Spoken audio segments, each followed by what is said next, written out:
Уважаемые зрители и слушатели, сегодня наша команда предлагает вашему вниманию первую часть беседы с Михаилом Валентиновичем Чудаковым, заместителем генерального директора МАГАТЭ, главой департамента атомной энергетики агентства. Михаил Валентинович в атомной энергетике более 40 лет, а если зачесть годы его обучения в МИФИ, то и вовсе почти полвека.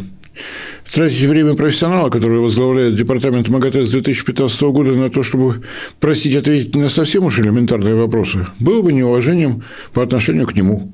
И неуважением по отношению к вам, поскольку потратить ваше время на элементарщину – это снизить, так скажем, плотность информации. Но, поразмышляв, я понял, что требуется маленькое превью, в котором я постараюсь расшифровать ряд терминов и аббревиатур, прозвучавших в разговоре. Интервью было продолжительным, заняло почти 2 часа. И мы решили, что это будет серия роликов, 3 части, которые на нашем канале можно будет найти в отдельном плейлисте, который появится в самое ближайшее время. Международное агентство по атомной энергетике МАГАТЭ создано в 1957 году, изначально имеет 2 цели, то есть оно изначально таким задумано. Первое – обеспечить нераспространение ядерного оружия за пределы стран, официально его имевших на момент создания агентства. Список короткий: Соединенные Штаты Америки, СССР, Англия, Франция и Китай. В составе агентства на сегодня 180 стран. На сегодня последними стали в 2023 году Сомали, в 2024 году Сент-Люсия. Среди немногих государств, не подписавших устав, к примеру, Южный Судан, самая молодая страна мира, тут просто не успели. Интересный феномен – Корейская Народно-Демократическая Республика, которая вышла не только из договора о нераспространении, но и из МАГАТЭ в 1994 году. Причины, надеюсь, раскрывать не требуется. Факт известен. Его обсуждение оставим для профессиональных политологов и военных аналитиков. МАГАТЭ, как бы удивительно это ни звучало для кого-то, не является органом ООН, но имеет с ней специальное соглашение, подписанное в 1957 году. Подотчетно МАГАТЭ только своей Генеральной Ассамблее, в перерывах между проведением которых руководство осуществляет Совет управляющих МАГАТЭ. Штаб-квартира в Вене. В годы Холодной войны Австрия была действительно нейтральным государством. МАГАТЭ не отчитывается на постоянной основе о своей работе перед Советом Безопасности ООН, но обязана информировать Совет Безопасности, если выявлены нарушения гарантий по нераспространению ядерного оружия и появляются риски его распространения. Если без вычурных слов, то МАГАТЭ – это не подразделение ООН, а самостоятельная международная структура, которая в случае ядерных нарушений становится глазами, то есть источником информации для Совбеза ООН. Подчеркиваю, глазами, а не мозгом, отдающим те или иные команды. Договор о нераспространении ядерного оружия был открыт к подписанию 1 июля 1968 года в Москве, Вашингтоне и Лондоне. Вступил в силу 5 марта 1970 года. Суть можно сформулировать в одном предложении. Ядерные державы не передают оружие, ни ядерные не создают его, а взамен получают доступ ко всем технологиям мирного атома. Подписывая условия договора, страны одновременно заключают с МАГАТЭ соглашение о гарантиях, и агентство контролирует, чтобы делящиеся материалы не уходили в военные программы. Договор о нераспространении ядерного оружия – правила, МАГАТЭ и его гарантии – механизмы технической проверки его соблюдения. Если тема кажется интересной, пишите. Продолжим про МАГАТЭ и про нераспространение. А сегодня о работе Департамента атомной энергии этого агентства. Департамент отвечает за распространение информации, за развитие атомной энергетики, технологии атомных электростанций и исследовательских реакторов, за топливные циклы, за работу со странами-новичками, за эксплуатацию и продление сроков эксплуатации АЭС, за инфраструктуру атомной энергетики. Вот на вопросах именно об этих направлениях и построено интервью с Михаилом Валентиновичем. При этом я, разумеется, держал в голове, что МАГАТЭ – структура международная, а потому она не только атомная, но и дипломатическая, со всеми отсюда вытекающими. Надеюсь, пояснять не требуется. Были вопросы и ответы, касавшиеся World Nuclear Association, Всемирной ядерной ассоциации. Честно, понятия не имею, кто перевел название на русский именно так. Но, русскую аббревиатуру я использовать отказываюсь. Кому хочется, попробуйте сами вслух произнести это вот ВЯА, а я ограничусь ВНА. Хорошо? Это не межправительственная организация, а клуб мировой атомной индустрии, в который входят отраслевые компании, операторы атомных электростанций, поставщики технологий, добывающие компании, компании машиностроения, приборостроения и так далее. ВНА – это бизнес и индустрия, но не государство. Дата основания – 2001 год. Основные задачи продвижения атомной энергетики в мире – аналитика и прогнозы. Это площадка для координации отрасли, для формирования позиции отрасли. С МАГАТЭ отношения рабочие, но без подчинения. Обмениваются данными, участвуют в атомных мероприятиях, форумах и прочем. ВНА в систему ООН не входит, никаких мандатов от Совбеза и самой Организации Объединенных Наций не имеет. Идея очень красивая. Отраслевые компании на площадке ВНА могут выстраивать кооперацию, которая лично я убежден, для развития атомной энергетики важнее, чем конкуренция. Поскольку входят в ВНА весьма серьезные компании, в организации хорошие отношения со всевозможными финансовыми институтами, а это весьма полезно. Серьезная и авторитетная компания. Руководит ВНА после ухода Агнеты Рейзинг, которая персонально для меня ближе к уровню живой легенды, испанский инженер-ядерщик и международный эксперт в области энергетики Сама Бильбао и Леон. Основным лейтмотивом нашей беседы с господином Чудаковым стало обсуждение выдвинутой на КОП-28 инициативы об утроении установленной мощности атомных энергоблоков к 2050 году. С вашего позволения, я просто укорочу несколько громоздкое название. Декларация об обязательстве утроить установленную мощность атомных энергоблоков к 2050 году до утроения атомной мощности 2050. Напомню, что английская аббревиатура КОП – это Conference of the Parties, по-русски «Конференция стран-участниц Международной климатической конвенции». Участники участвуют в диспутах о самом главном – как бы нам соблюсти Парижское соглашение по климату, как бы нам вообще энергоперейти, декарбонизировать, децентрализировать и заменить всю генерацию на зеленые технологии. Ну, а реально это о том, как навязать развивающимся странам сферического коня в вакууме, строительство их объединенных энергосистем исключительно на солнце, ветре и воде, да еще и заставить при этом набрать у нас кредитов, чтобы ими оплатить наши технологии. При этом, конечно, водопад красивых слов на тему «мы поможем», «мы обеспечим» и так далее. Следить за тем, как из мухи делают слона, было скучно.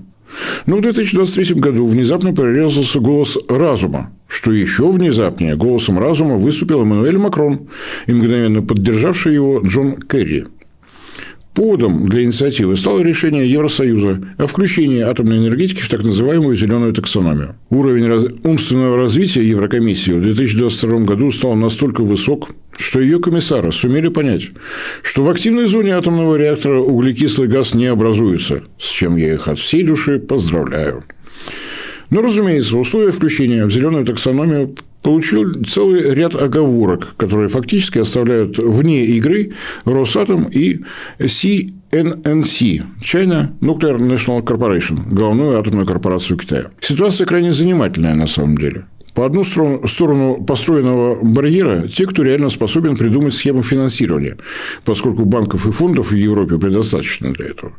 А по другую – две государственные компании, на долю которых приходится 85% всех строящихся на планете атомных блоков. Но инициатива по утроению атомной мощности 2050 понравилась сразу и многим. Не из самозабвенной любви к атомным технологиям, а скорее по причине набитых шишек с солнечными и ветряными электростанциями. Многие понимают, что ни о каких крупных и устойчивых объединенных энергосистем без надежной базовой генерации, не имеющей климатической зависимости, не то что говорить, а даже думать не приходится. Уже в Дубае осенью 2023 года под декларацией подписались более 20 стран. Присоединялись и новые участники на КОП-29, на КОП-30. На сегодня таких подписантов уже 36, но есть нюансы. Во время голосования по этой декларации все 3 раза как-то так случайно получалось, что как раз в это время в зале не было представителей России и Китая. Но эти нюансы, как и возникновение атомной платформы БРИКС, как внезапное присоединение к декларации по утроению в марте этого года Китая, я не стал обсуждать с господином Чудаковым. Причина – не хотелось, чтобы тема ушла в международные отношения. Сугубо для справки попрошу оператора вывести на экран список стран-участниц декларации на сегодняшний день. Список неполный, поскольку живой, дополняется, оформляется и так далее. Заранее прошу не смеяться, читая названий некоторых стран-утроителей. Договорились? Росатом причину своего неучастия официально не озвучивал, потому уточняющих вопросов с моей стороны и не было. Могу разве что при случае поразмышлять об этом в отдельной передаче. В разговоре с заместителем генерального директора важнее было узнать оценку, которую БАГАТЭ дает всему тому, что досужие журналисты называют атомным ренессансом с профессиональной точки зрения. В одном из своих ответов Михаил Валентинович упомянул о китайском маломодульном реакторе, но останавливаться на этом проекте подробно мы не стали. Потому сугубо справочно. Речь идет о проекте ACP-100, он же Линлун-1, реализация которого идет на площадке Чанцзян на острове Хайнань. Классический водно-водяной интегрированный реактор, схожий с нашим проектом Ритм-200 и Ритм-400. Существенное отличие – топливо с обогащением по урану-235, традиционно 4,95%. У наших ритмов, напомню, 19,75%. Срок службы малого китайского реактора – 60 лет. Электрическая мощность брутто – 125 мегаватт, из которых 25 мегаватт требуется на собственное обеспечение. А 100 мегаватт электрическая мощность нетто. Что дает разница в обогащении топлива? Смена топлива у ACP-100 раз в 2 года, у ритмов раз в 6 лет. Логика очевидна. Наши труднодоступные места – это наша Арктика, наш Северно-морской путь, где каждая смена топлива – отдельный логистический подвиг. А то, что величают труднодоступными местами в Китае… Ладно, не будем вдаваться в географические подробности, лучше про еще один нюанс. В Китае обогащение урана до уровня 19,75% было бы отдельным проектом, требующим инвестиций и времени. Для Росатома и его топливного дивизиона ТВЭЛ это стандартная технология, давно выведенная на промышленный уровень. Пару слов об инициативе МАГАТЭ с аббревиатурой, которая действительно звучит с легким шотландским акцентом – NESSI. Но это не про чудовище в озере, это Nuclear Harmonization and Standardization Initiative. Цель – ускорить внедрение новых реакторов за счет унификации правил и подходов. Вот, собственно, и все мое предисловие. Стоп. На всякий случай, для освежения памяти. Упомянутые в разговоре с Михаилом Валентиновичем водно-водяные реакторы, они же PWR – Power Water Reactor, двухконтурная классика атомной отрасли. Вода первого замкнутого контура забирает тепло реакции деления в активной зоне, чтобы через теплообменник отдать тепло воде второго электрического контура, которое уже превращается в пар и идет на турбину. Примеров таких реакторов тьма, поскольку этот тип реакторов и есть основная рабочая лошадка атомной энергетики. Кипящие реакции, они же БВР, то есть Boiling Water Reactor, тоже классика. Одноконтурные водяные, пар образуется прямо в активной зоне. Это наши уходящие в прошлое РБМК, реакторы большой мощности канальные. Это наиболее отработанный проект реактора от General Electric, который талантливые японские операторы довели до катастрофы на атомной электростанции Фукусима. Реакторы на быстрых нейтронах в качестве теплоносителя используют жидкие металлы, которые не замедляют нейтроны. Таких энергетических реакторов на планете 2 штуки – БН-600 и БН-800 в составе Белоярской атомной электростанции. Задумка, для которой они создавались – наращивание объема делящихся материалов, поскольку быстрые нейтроны способны запускать цепочку ядерных трансмутаций, превращающую уран-238, основной изотоп этого химического элемента, в плутоний-239. Ну а на плутонии-239 возможно осуществление контролируемой цепной реакции деления, во многом аналогично той, которая идет на уране-235. Если показалось, что сегодняшней справки маловато, пишите в комментариях. А вот теперь вашему вниманию первая часть беседы с Михаилом Валентиновичем Чудаковым, посвященная так называемому атомному ренессансу. Добрый день, уважаемые зрители и слушатели. С вами канал «Геоэнергетика», я Борис Марцинкевич. И сегодня чрезвычайно радостная для нас встреча, очень неожиданная. К нам в гости заглянул Михаил Валентинович Чудаков, заместитель генерального директора МАГАТЭ, глава департамента атомной энергии этого агентства замечательного, заслуженный энергетик России, профессионал отрасли, писатель, как, может быть, не все знают. Большое спасибо, что нашли время. Добрый день. Спасибо большое, Борис Леонидович, за то, что пригласили меня участвовать в этом мероприятии. Я всегда рад выступить перед молодежью, перед слушателями, рассказать о насущных проблемах атомной энергетики, о перспективах атомной энергетики и ответить на вопросы, которые интересуют наших слушателей. Ну, я бы предложил сегодня поговорить именно об атомной энергетике. Все уже привыкли, что МАГАТЭ отвечает за все требования, содержащиеся в договоре о нераспространении ядерного оружия, но МАГАТЭ было создано раньше, чем возник договор, и это агентство по атомной энергии, цель при ее создании – распространение мирных атомных технологий с тем, чтобы повысить не только уровень жизни, но, наверное, и развитие науки, технологий, конструкторских школ, инженерных. То есть, вот об этой ипостаси МАГАТЭ, менее тревожной, с одной стороны, но, с другой стороны, требующей огромного объема работы, внимания. Стран много, все на разном уровне развития, всем атомная энергетика стала нравиться в последнее время. То есть, вот такую тематику, абсолютно мирную, энергетическую, не уходя в сторону различных приложений атомной энергетики, я имею в виду ядерную медицину, вот другие направления. То есть, вот предлагаю об атомной энергетике как таковой. Да, спасибо. Я напомню, что МАГАТЭ была создана 70 лет назад. В следующем году будет 70-летие. На самом деле, в октябре 1956 года был принят устав МАГАТЭ, а в июле 1957 года он вступил в действие полноправная. И МАГАТЭ была создана действительно с двумя основными целями. Первая цель – не допустить распространения ядерного оружия, оружия массового поражения. Поэтому у истоков стояли страны, которые уже обладали ядерным оружием. Это США, Россия, Великобритания, Франция. Позже примкнул Китай. Большая пятерка. И вы знаете, что с тех пор, к сожалению, ряд стран, которые или вышли из договора по нераспространению, или не входили в него, тоже стали обладать ядерным оружием. Это и Пакистан, и Индия. Израиль не отвергает и не подтверждает, не опровергает и не подтверждает. Ну и сейчас еще говорим о Северной Корее. Может возникнуть вопрос, выполнили ли МАГАТЭ одну из основных своих функций? Я скажу да, потому что роль МАГАТЭ обнаружить, посчитать и донести до Совета Безопасности ООН. И все это было сделано. А вот Совет Безопасности ООН должен решать, что же делать дальше с такими странами. И такого решения не существует, к сожалению. Вторая часть – это, естественно, мирный атом. Мирный атом – донести все блага мирного атома, изотопов в медицине, применение в индустрии, исследовательские реактора, наработка изотопов, атомные реакторы, атомную энергетику. И это как раз мой департамент атомной энергии. Михаил Валентинович, на Международном экологическом форуме КОП-28 была принята декларация, которая на сегодня присоединилась уже более 20 стран. Заявленная цель декларации – утроение установленной мощности атомных энергоблоков на планете к 2050 году.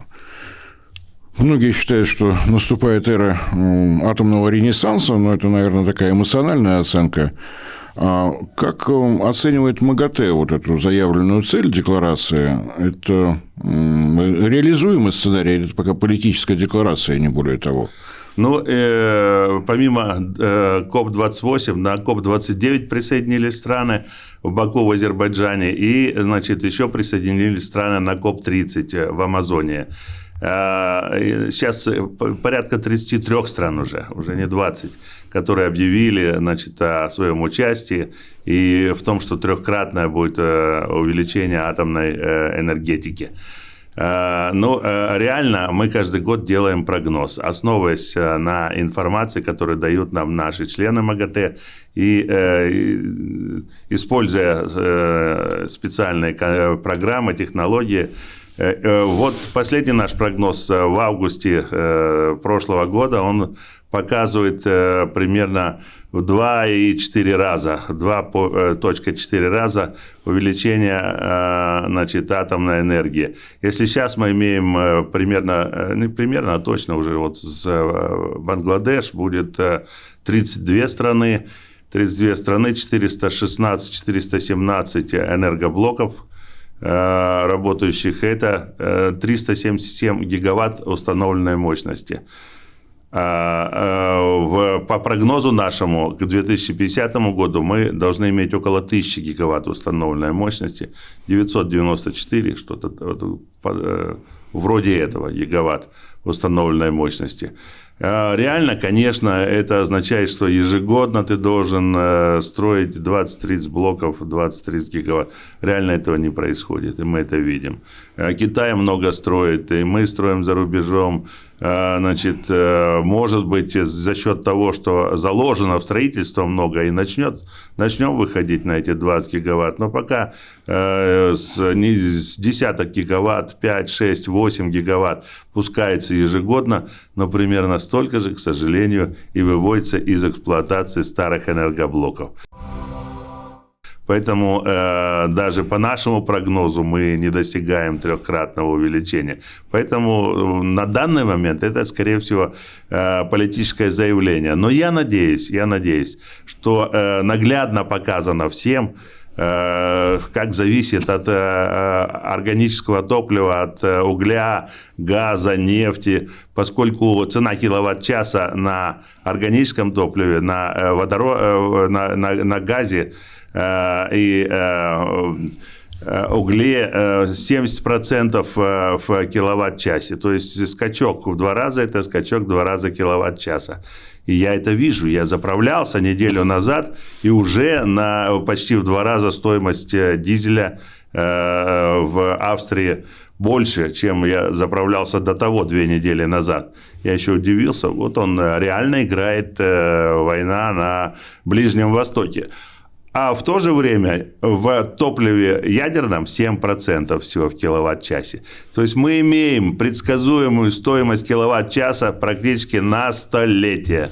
Вот в этом одна из прелестей атомной энергетики.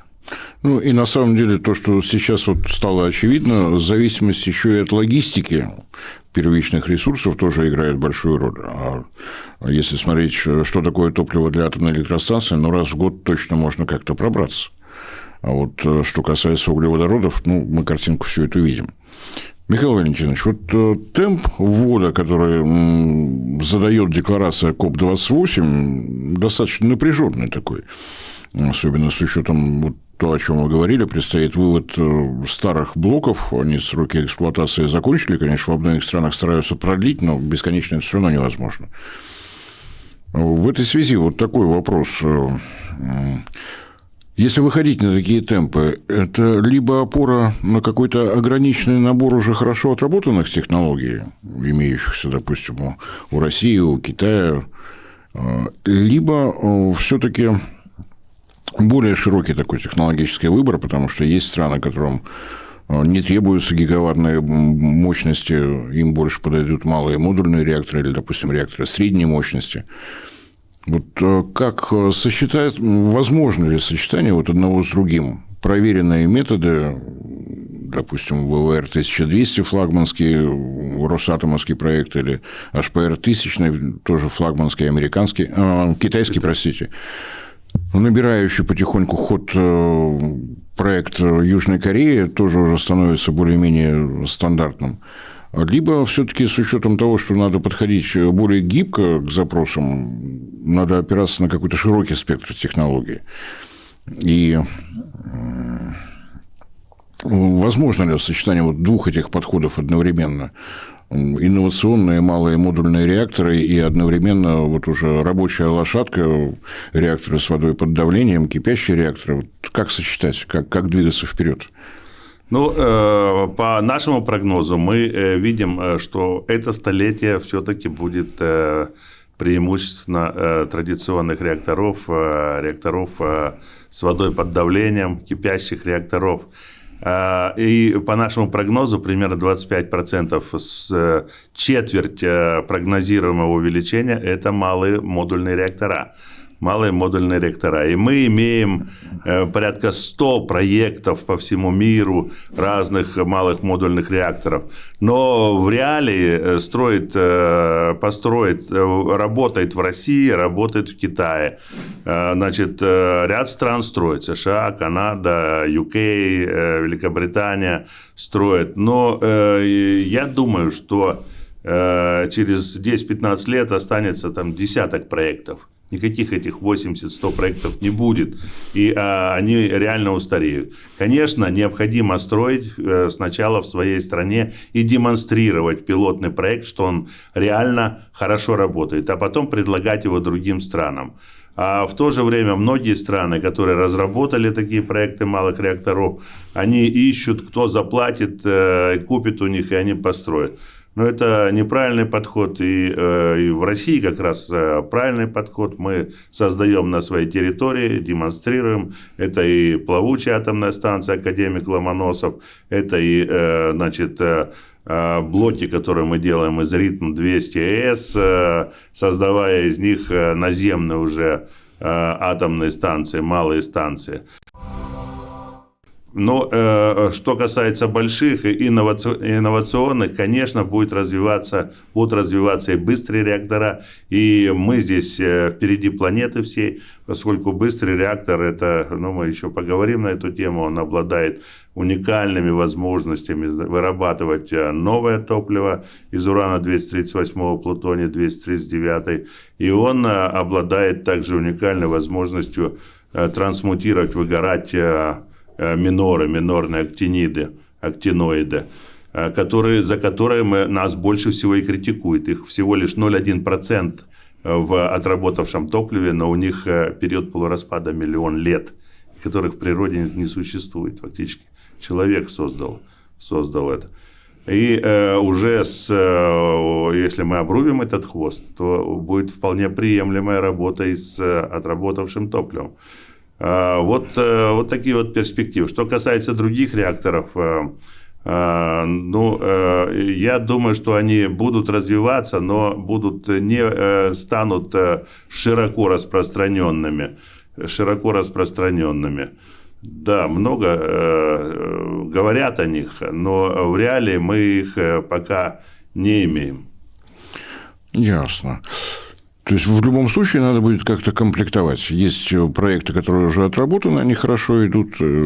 Есть новое не будет быстрым. Сначала действительно нужно посмотреть, как работают первые блоки, у кого как получится, а потом уже думать о масштабировании. Несколько лет назад Всемирная ядерная ассоциация World Nuclear Association предлагала систематизировать и в определенной степени централизовать процесс оценки проектов реакторов, то, чем занимаются национальные регуляторы. Идея заключалась в том, чтобы сформулировать своего рода такую регуляторную базу на уровне МАГАТЭ, что позволило бы сокращать период одобрения строительства и сосредоточиться национальным регулятором уже на площадках, не на технологиях. То есть мы берем из библиотеки МАГАТЭ готовый проект и изучаем ту или иную уже конкретную строительную площадку. Как МАГАТЭ оценивала вот эту инициативу и почему она так и не состоялась? Она прозвучала и... Вы знаете, эта инициатива звучала во многих организациях, но мы ее делаем. Я не скажу, что мы продолжаем. Если я скажу, что мы продолжаем, наверное, генеральный директор мой на меня обидится, скажет, мы сами инициаторы. У нас есть NESI, так называемый, Nuclear Harmonization Standardization Initiative. Это фактически тоже подход, как быстро внедрить новые реактора, малые реактора, и не перелицензироваться в каждой стране подолгу, а вывести примерно, как распространяется авиастроение, и Boeing или аэробусы европейские, они выпущены в одной стране, и в другой стране их уже эксплуатируют. Поэтому тоже должен быть единый подход к лицензированию, должны быть единые стандарты в индустрии. И это вот NESI, Nuclear Harmonization, работают у нас многие страны, ищут общие моменты для начала. Очень тяжело найти компромисс, поскольку кто-то должен, пожертвовать и пойти на компромисс. И два направления – это индустрия, промышленность и регулирующие органы, регуляторы. И мы уже работаем несколько лет, и есть несколько публикаций. Начали с того, что существующая, документация, она вся перелопачена, и находим то, что есть, то сближает общие вещи. Это уже напечатано. Это для развивающихся стран, для тех, кто создает регулирующие органы или делает индустрию свою, вот эту вот ядерную, атомную, чтобы они, по крайней мере, начали с того, соблюдали то, что есть уже у всех. Далее, да, буду рассматривать сейчас вопросы о возможности, значит, предварительного лицензирования конкретных проектов. Но вопрос здесь идет очень медленно, поскольку, как я сказал, значит, и в индустрии коды, стандарты разные отличаются, но по регионам они совпадают. У нас совпадает то, что осталось после Советского Союза. У англосаксов совпадает то, что есть UK, Америка, Канада, Австралия, Новая Зеландия. И опять мы ищем сближение этих. Но когда меня спрашивают... На последнем НЭСе я выступал, спрашивают, а когда же будет результат НЭСе, Nuclear Harmonization Standardization Initiative? Я обычно для подъема настроения рассказываю анекдот, поскольку НЭСе совпадает с лохнесским чудовищем, когда, значит, турист сидит в ресторанчике на берегу озера и вглядывается, надеясь увидеть монстра, и спрашивает официанта: скажите, а когда обычно появляется НЭСе? Он говорит: обычно после второй бутылки виски, сэр. И тем поднимаю настроение, но и говорю, что быстро не ждите единого стандарта и единых подходов. Но мы работаем в этом направлении. И спасибо WNA, что они это начинали, действительно. И сама Бильбао немного после этого обижалась на нас. Она сказала, что вы чуть ли не украли нашу инициативу. Но у нас есть выход, а у них особого выхода так и не появилось. Ну и на самом деле вот вопрос ускорения регуляторных процедур, то есть возможность национального регулятора пользоваться уже определенной базой, допустим, лицензированный дизайн проекта того или иного реактора, и можно сразу приступать уже к лицензированию площадки, имеет такое прямое финансовое измерение. Проекты атомных электростанций – это очень крупные инвестиции. Сроки реализации – это сроки возврата инвестиций. То есть, такой тревожный момент для любых инвесторов. Ключевой фактор, на самом деле. Если рассмотрение лицензирования на национальном уровне длится несколько лет, потом несколько лет идет строительство, это все долго, договариваться с финансовыми институтами достаточно сложно. Если ориентироваться на цели, которые задала декларация КОП-28, вообще возможен чисто рыночный подход к развитию атомной энергетики, или без государственной помощи это невозможно? Или какой-то вариант совмещения одного с другим? Как МАГАТЭ оценивает? Ну, скорее, вариант совмещения одного с другим. Вот лично я не верю в том, что чисто в новых странах и даже и в старых странах будет продолжать развиваться или строиться заново атомная энергетика без участия правительства. Потому что кто должен быть гарантом, естественно, под кредит. И существуют разные схемы экономические, мы работаем с ними, в том числе и частные компании, как это вот было заложено в Финляндии. Они, к сожалению, остановили по политическим причинам наше строительство на Ханкикиве. Но там как раз была схема, что частные компании, исходя из того, что я ранее сказал, из стоимости киловатт-часа на столетие, вот они скидываются и строят ядерный объект источника атомной энергии, зная предсказуемый киловатт-час, чтобы он не зависел, не прыгал в разы, что он и делает периодически. Вот в этом вот. А во многих вещах, конечно, это государственная задача. И это мы видим, что больше всего это процветает и движется и у нас, и в Китае, когда это исходит от государственных структур и с поддержкой государств. На самом деле и везде есть поддержка государственная в крупных странах. И во Франции, естественно, и в США. Мы видели, когда после Фукусимы буквально на второй день такие же энергоблоки, штук 20, продлили одним хлопком регулятор. И вы мне скажете, что это вот все это частное? Да нет. Команда пришла сверху и продлили. Сказали, у нас такого быть не может. Вот вам еще плюс 20 лет. Значит, не дождавшись выяснения причин аварий, точно такие же дизайны и проекты.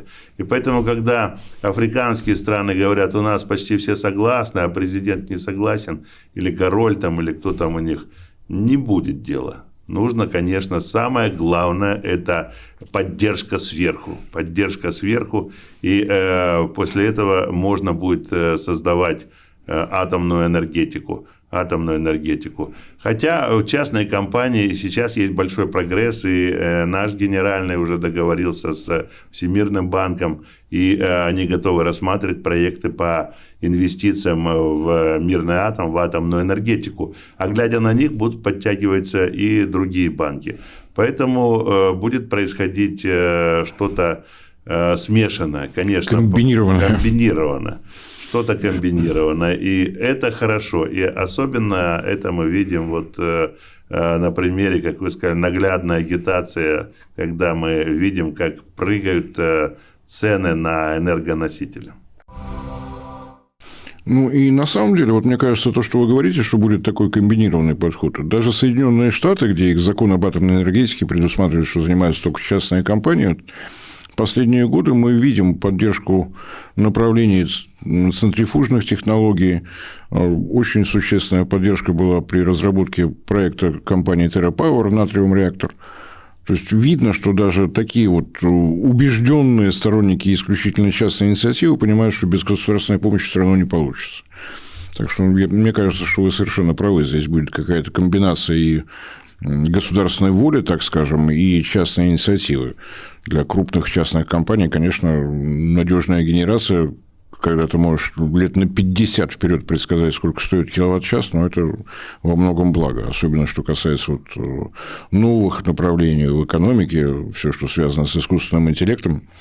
А эти направления считают, что киловатт-час – это сырье. Сырье должно иметь предсказуемую цену.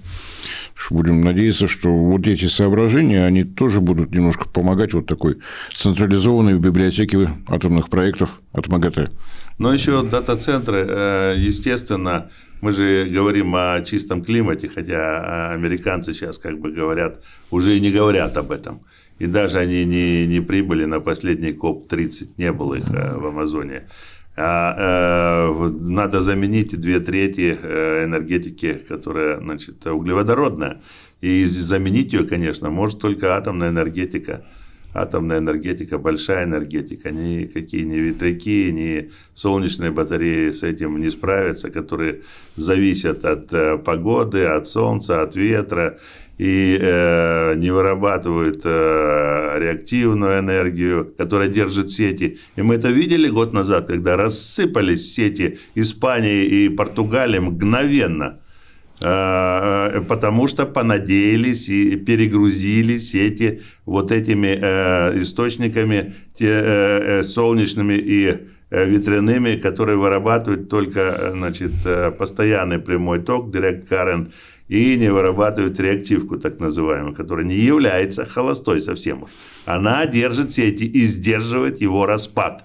А они остановили атомную энергетику, остановили временно, значит, тепловую энергетику, а сети сделали хрупкими. Когда исчезло солнце и ветер, а тут же резко возросло потребление, частота поплыла, они все хрупко рассыпались и собирались более суток. Это миллиарды затрат. Вот и подумаешь, не говоря уже о погибших на операционных столах, каких-нибудь малых городках, ну, в больших, наверное, это резервируется дизелями, а где не резервируется, никто не считал это человеческие жизни. А это было. И было в Бразилии такие же вещи. Миллиардами они называют, за несколько часов миллиарды убытков. Ну, пример Испании и Португалии, он действительно характерный, и крутящий момент, то есть 50 Гц обеспечивали атомная электростанция Франции, авария ровно на одном кабеле, и все, выясняется, что этот карточный домик не имеет фундамента. Так что мне кажется, что примеров из жизни, из крупных, малых, средних объединенных энергосистем показывает, что стабилизирующий фактор от атомной энергетики, он тоже необходим. Не потому, что атомная энергетика исключительно должна вообще закрыть все. Она необходима. Это независимость от углеводородов, от, так скажем, ну, даже если цена на урановое сырье вырастет в 2 раза, но это не означает увеличение стоимости киловатт-часа в 2 раза. Абсолютно. То есть стабилизируется абсолютно все, и финансовая часть вопроса, и технические вещи. Так что, это я уже перешел на агитацию про атомную энергетику. Я думаю, что... Я помню, в прошлом году на форуме в Бразилии, посвященной атомной энергетике, много задавали вопросов экономисты, о том, что вот она там на копейку дороже, там, на цент, чем солнце и ветер. И мне понравилось, как ответил, я его уже фамилии не помню, но представитель DOE, Department of Energy США, и он говорил, энергетическая безопасность – это национальная безопасность. И определитесь в стране, что вам нужно. И мы видим, что в России это хорошо определено. У нас 20%, мы идем на 25%, чтобы колебания внешние нас не очень волновали. Это так, и даже если говорить о традиционной энергетике, достаточно надежно выглядит гидроэнергетика. Но там тоже есть полугодовые колебания, накопление воды и прочее.